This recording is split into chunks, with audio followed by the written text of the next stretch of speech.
Alright, we're going to do the Scotland's Secret Shame, the story of Scotland's downfall. Written and researched by Francesco Joseph Dougan.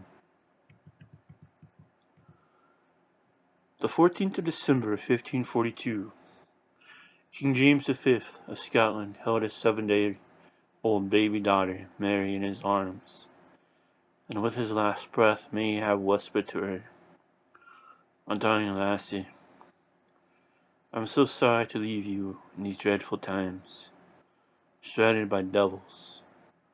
Now you will be queen, as I fear my life slipping away." With death of James V dawned an era that was about to change the world, and especially Scotland, for the worst. The Reformation and doom and gloom of the Protestantism that had plunged the country into the bloodiest period it has ever witnessed in its troubled history. Never before or since had there been a more devious collection of contemptuous vultures accumulated on the political stage of Scotland or England, who created havoc and division that would last for hundreds of years. The number one culprit in the scenario was, without a doubt, John Knox, who betrayed everything starting with God, Queen, and country. That was before he started to get serious. Henry VIII and his illegitimate daughter Elizabeth I came in second and third through. In all honesty, it was a photo finish. A whole posse of Scottish so-called nobles are included in the scenario. If one can imagine henchmen of Adolf Hitler's Nazi Party and the horrors that they committed prior to and during the Second World War, then that will give one a pretty clear idea of the Scottish nobility at the time.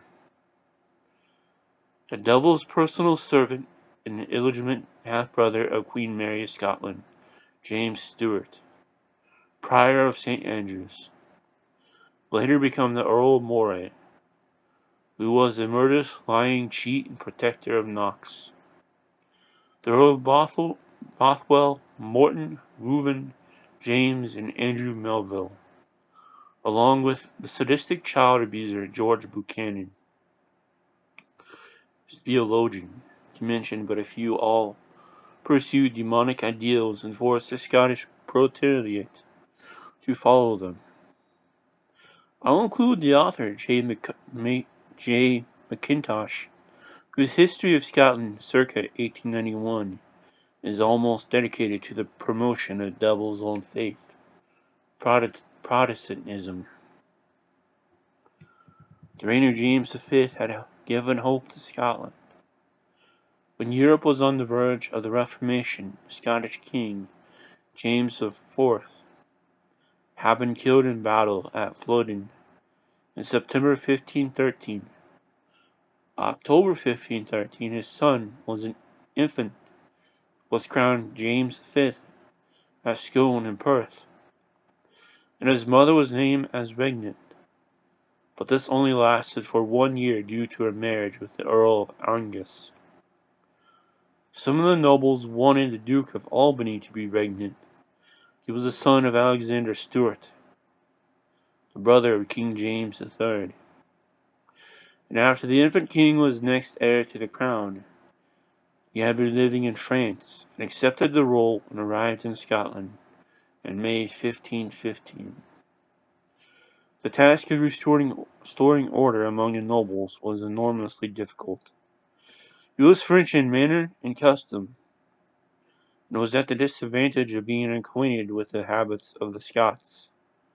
Although a very talented man, he soon found the obstacles that the nobles put in front of him impossible to deal with, and within a short space of time realized the hopelessness of his task. He returned often to France to escape the constant turmoil, and after fluctuating a sway of 8 years, his regnancy ended in 1524. The Earl of Angus, who during the Duke of Albany's regency had been up to some misdoings, had been forced to flee from Scotland with the concurrence of the Earl of Arran. Angus returned and started to push for power.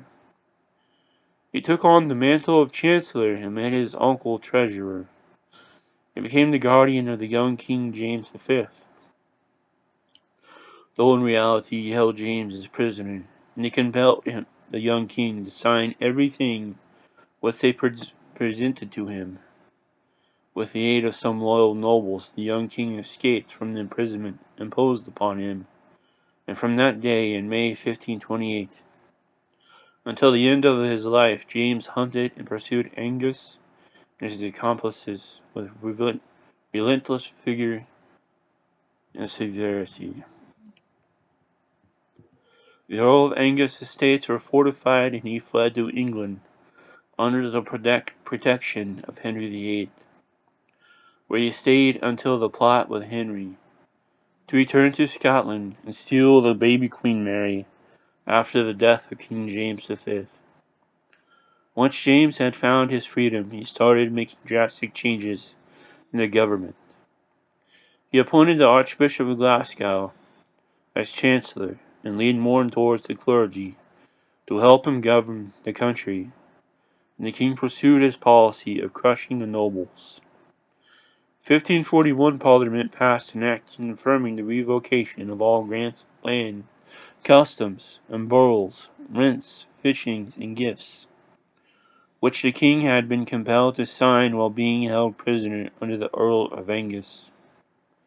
Another act which enraged the nobles annexed to the crown the Western Isles and Orkney and the Shetland.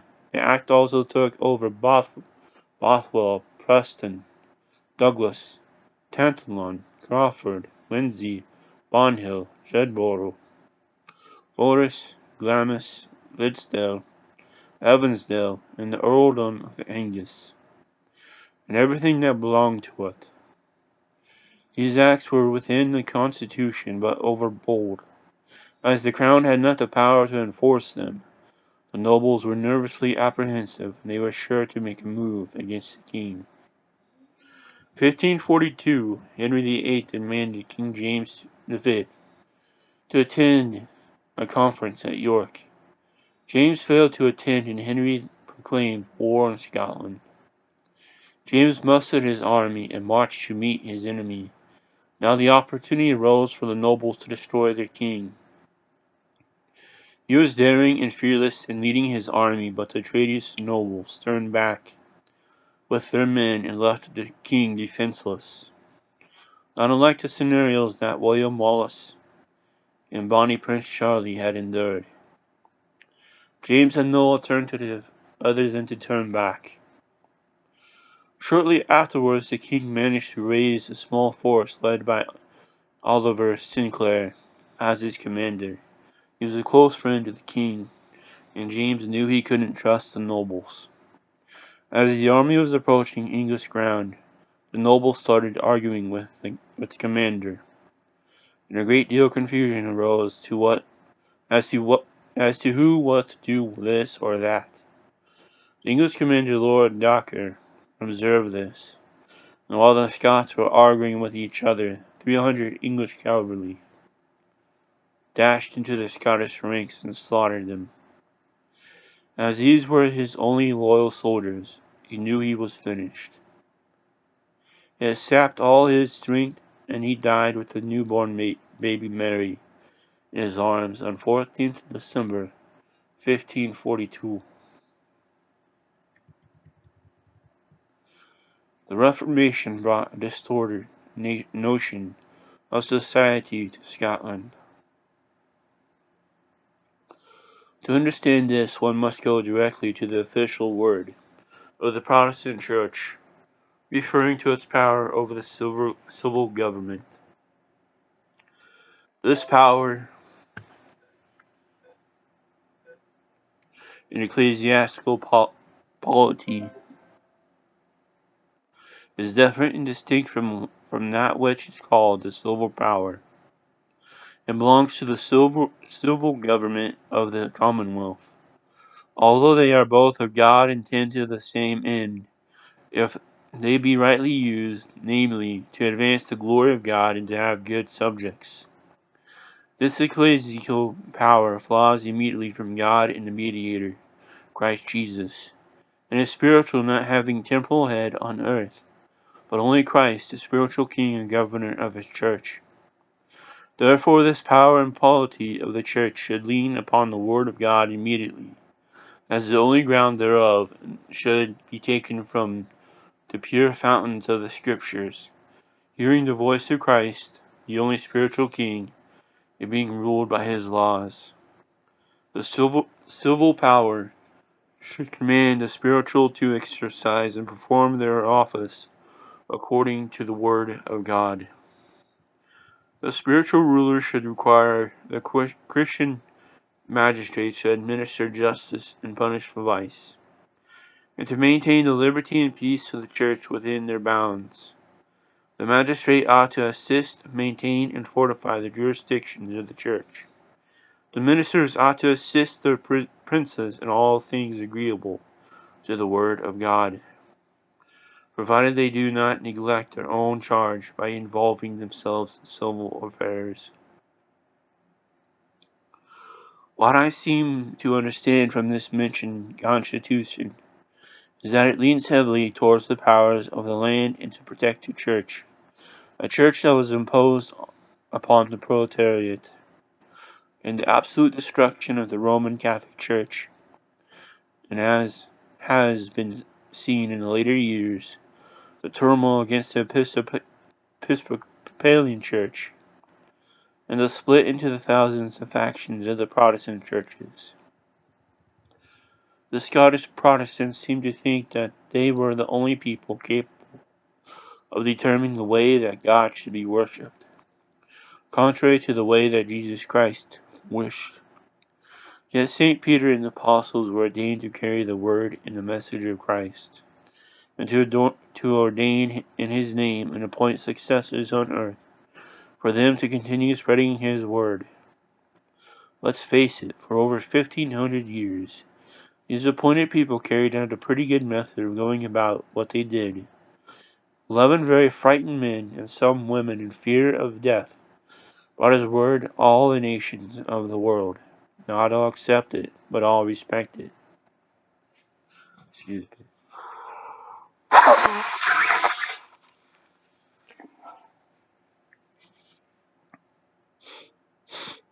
Yet in Scotland in the mid-16th century, all that was undone, to the extent that even the very grassroots preachers in the humblest of parishes had to be appointed or nominated by the noble, or earl or lord, actually by anyone as long as they were above the proletariat, and this system existed for hundreds of years.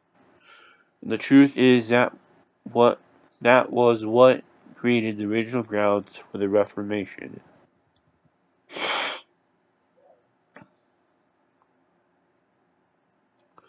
The people were conned, and the nobility took the spoils and riches of the Catholic Church, and set up the system of the bourgeoisie's church.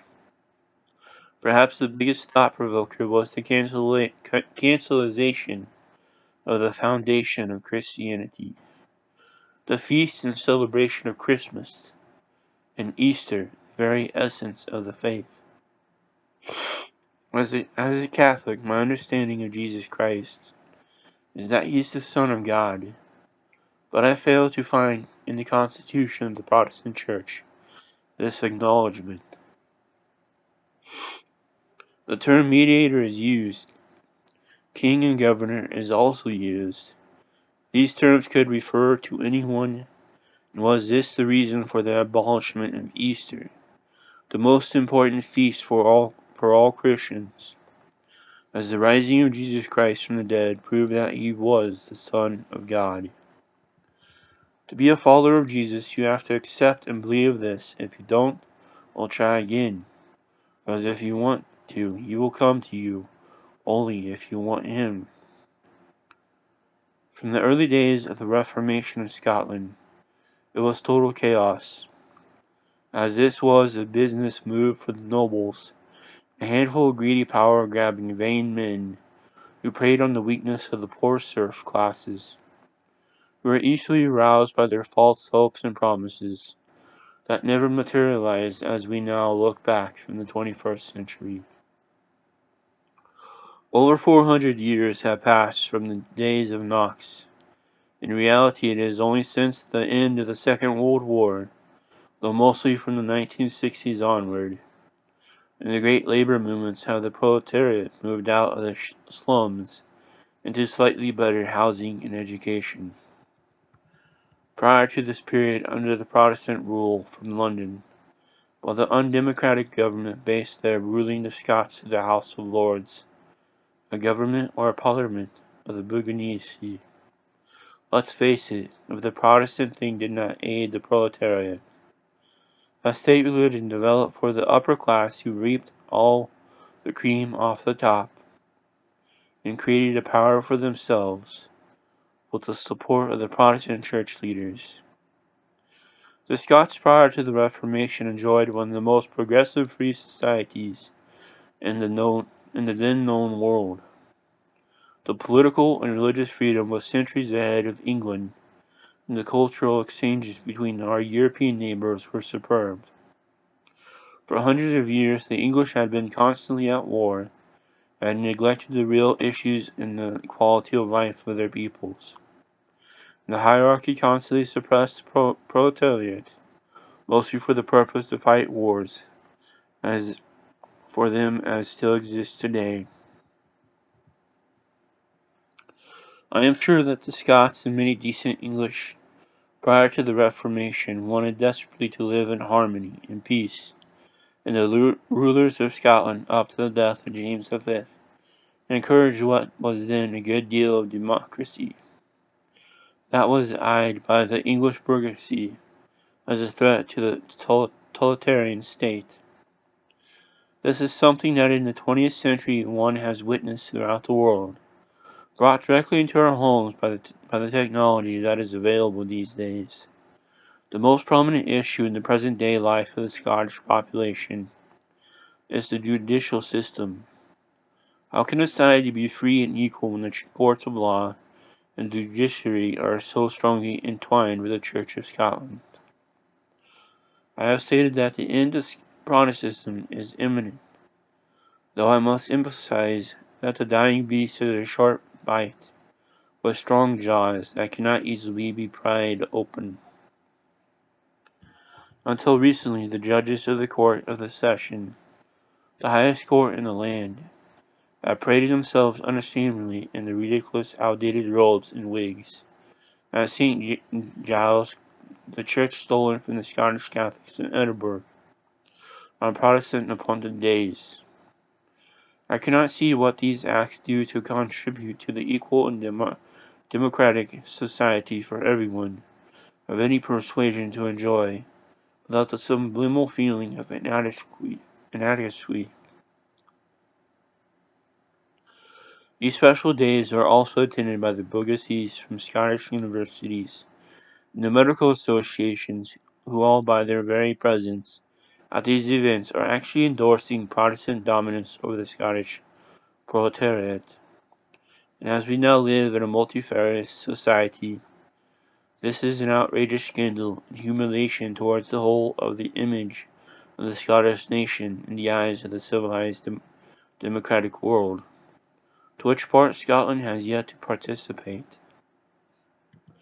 The more that I delve into the history of the Reformation, and life after it brings a weary smile to my lips, and to come to the conclusion that one would have to be an out-and-out idiot to believe all the gush that has been stuffed down Protestant throats. But what can one say when Protestant stalwarts such as Michael, and not opposed by one of his contemporaries, the so-called eminent scholar, Professor Gordon Donaldson, that it is grand to be a bad Christian, but great to be a good Protestant. For many years Knox had been in league with known English collaborators, Cockburn of Ormston, George Wishart, David and George Forrest, and many others have been planted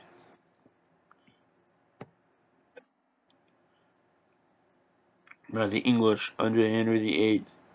After Scotland had been invaded in 1544, and with the destruction of the Scottish religious institutions, but the English allowed the Knox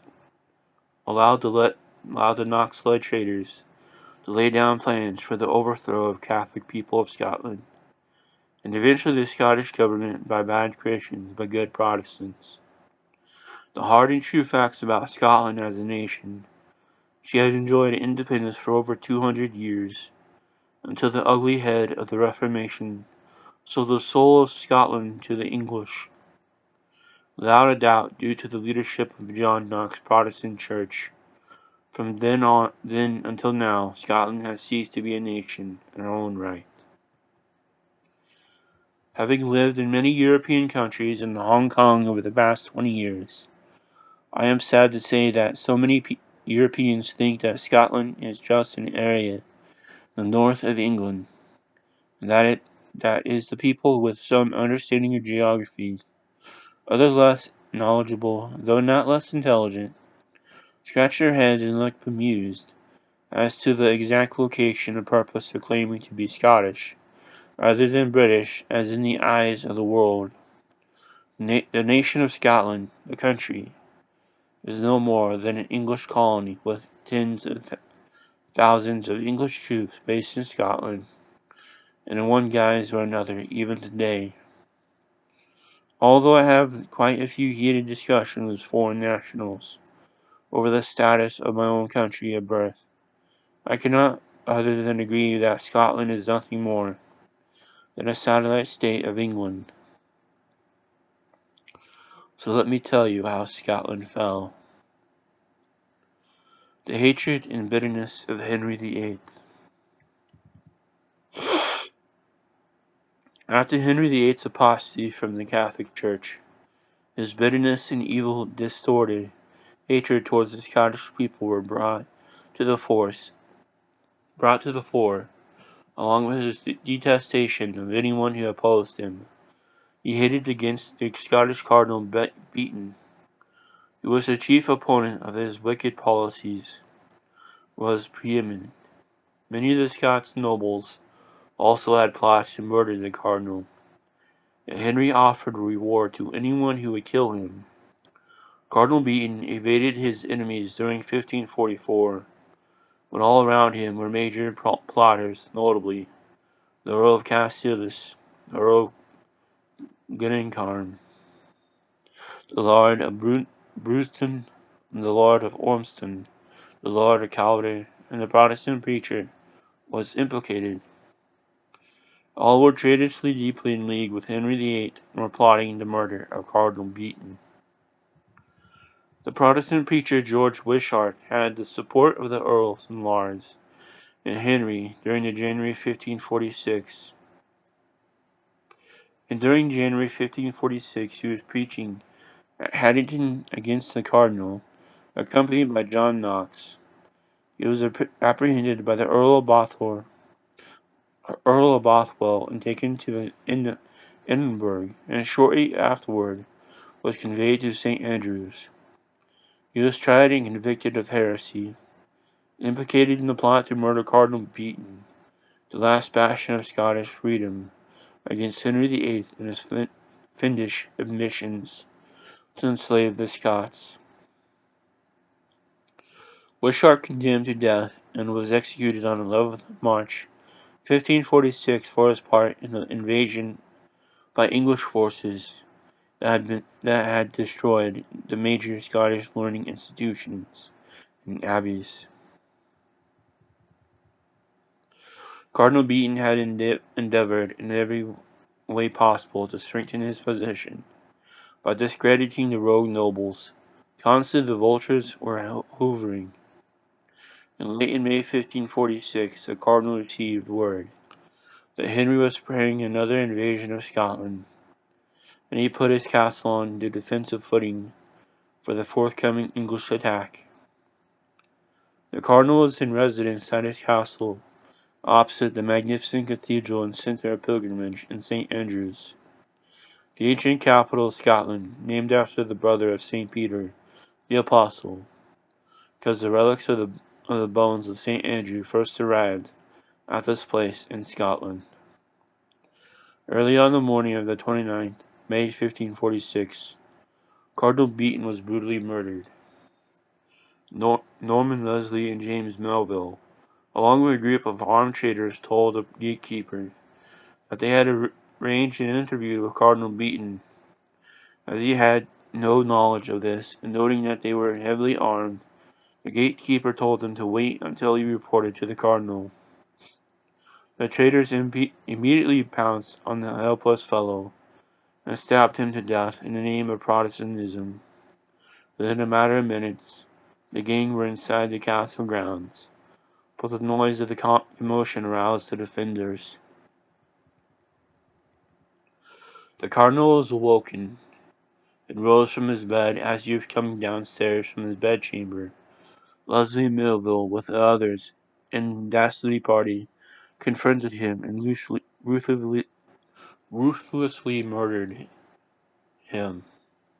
Henry VIII had his wish come true, and that moment marked the last days of freedom for Scotland, as a nation in her own right, as the country was to plunge into the hundreds of years of Presbyterian doom and gloom.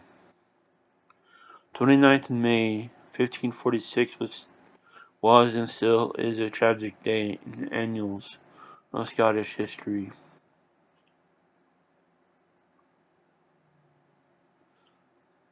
Cardinal Beaton was the last bastion of the independent Scottish nation in her own right, and with his murder, Scotland was thrown into the hands of evil and treacherous devils.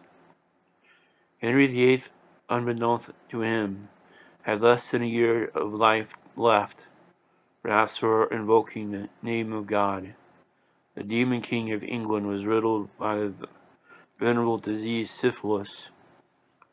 His bones were to rot. He would go blind, and his brain would be totally deteriorated, and paralyzed would encompass his whole body. A dreadful, agonizing death confronted Henry, as he pursued the destruction of the Scots and the Holy Faith. Scotland was thrown into the period of unmatched turmoil in her history. The murderous conspirators' ranks were soon swelled to over 150 traitors within the castle of Saint Andrews. The Earl of Arran, who was the regent, a limperous fellow who tried for more than a year to oust the rogues. During April 1547, John Knox joined the rebels. He had been hiding and awaiting a safe time to return. Knox had wanted to be a Catholic priest, but he didn't like the discipline and faith demanded by the Church of Rome, or for that matter the law and order of his own Scottish government. As he was paid and supported by the English invaders, waiting in their warships laying off the coast of St. Andrews,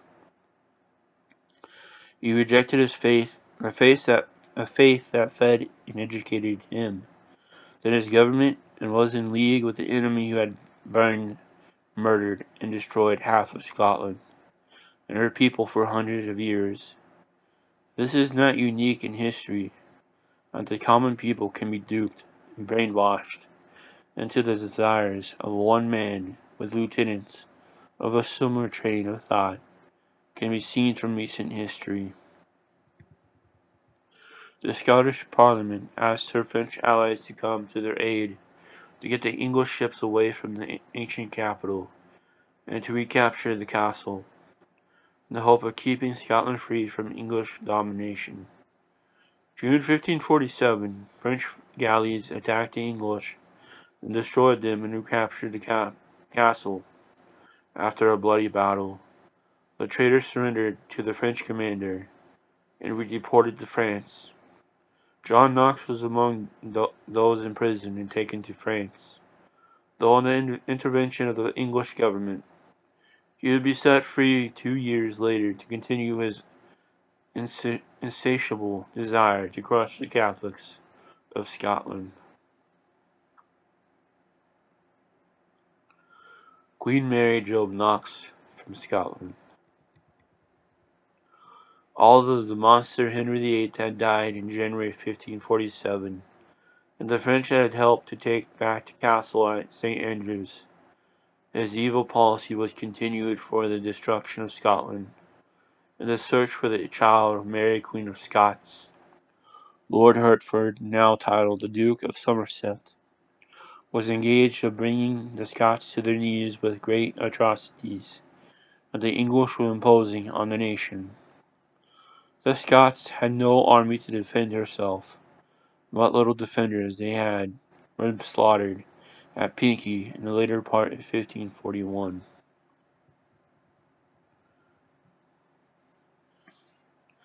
Emissaries were dispatched to France with the young Queen Mary for her safekeeping.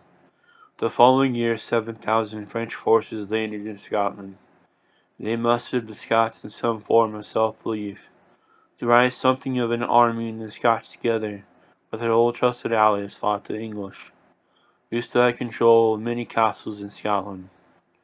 Not without tremendous battles and struggles against the formidable fortifications the enemy had enveloped around her plundering, murderous armies, did the allies give the enemy a taste of their own medicine, and drove the remnant of the invaders out of the country. By 1550 at last Scotland had rid herself of the oppressors, but an uneasy peace reigned, and the seeds of discontent had been sown, and John Knox had been freed by the French, as he was in employ of the English, where he was a royal chaplain, though he had never taken any vows to Edward VI. He was a boy, and England was being run by the Duke of Northumberland, who was acting as regent. He had assumed this mantle from the discredited Duke of Somerset, the butcher who had ruthlessly tried to obliterate the Scots when he was the Earl of Hertford. He was to lose his head on the chopping block in the turmoil of the English political mayhem. During the next few years there was much toing and froing over the reform movement in Scotland, and the child of Queen Mary of Scots was in the safekeeping of the French. Meanwhile, England, another Mary, the daughter of Henry VIII, Queen Mary I of England, married Philip II of Spain in 1554. Restored the Roman Catholic Church into England. On Mary's ascension to the throne of England, John Knox deserted his post as a royal chaplain to the court of England and fled abroad again due to his popularity. In Scotland, the young Queen Mary, Mother Mary of Guise, the widow of King James V, was exerting all her influence to take over as regent. The Earl of Arran regency was a flop, and through the vacillating character of the government, his estimation in the eyes of the nation was zero. Arran resigned the regency of Scotland in April 1554, and the Queen Mother Mary of Guise took her place. She was a woman of exceptional talents, had during her time in Scotland acquired a love and knowledge of the character and habits of her adopted nation. She ruled with remarkable moderation, and showed herself to be tactful and considerate, but she had many adverse influences and circumstances to contend with. The nobles were never to be trusted, and John Knox returned to Scotland in September 1555, was defiantly preaching against his mother church, the prior of Saint Andrews, who later became the regnant Moray, the Earl of Argyll, and Lord Lorne, and others who had an eye on the church's property, were supporting Knox as he was the ideal patsy for them, to manipulate, or so they thought, as he became the puppet master.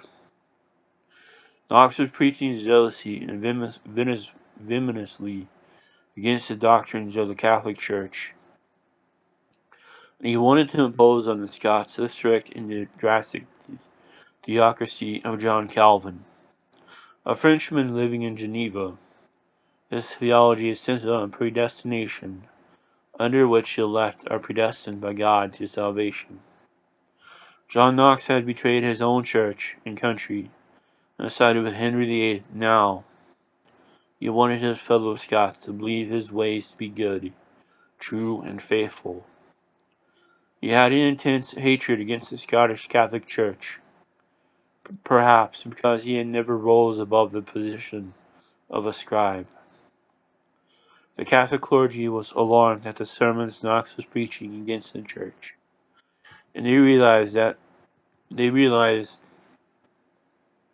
the ulterior motives of the nobles were now openly supporting Knox.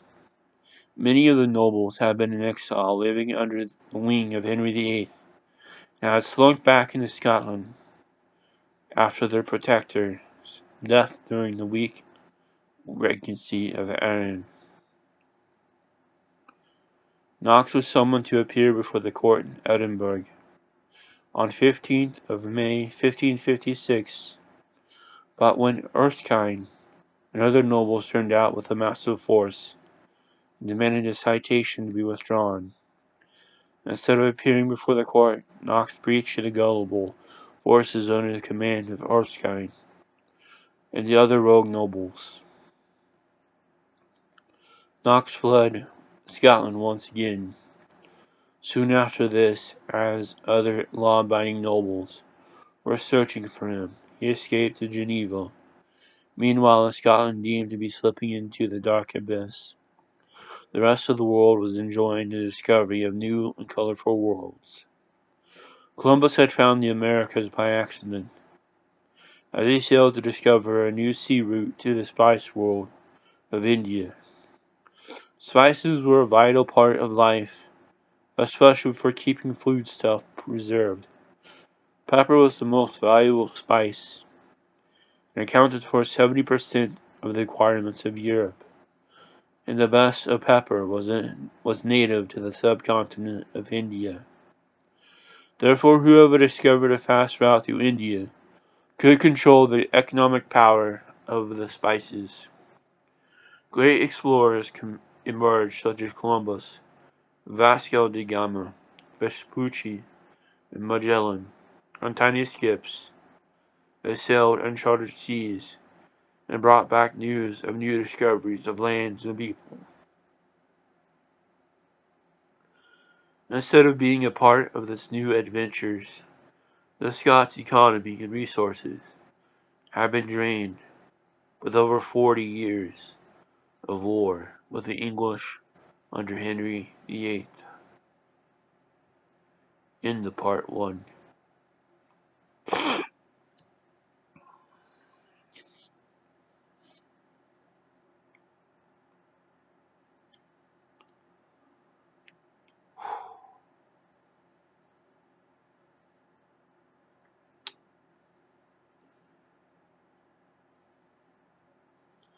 I have said Catholics and others who hear this, and you will can read this entire thing by reading the link in the description. Pray a Holy Rosary for Scotland, for her return to the Catholic faith. Pray to Saint Andrew for his intercession for Scotland.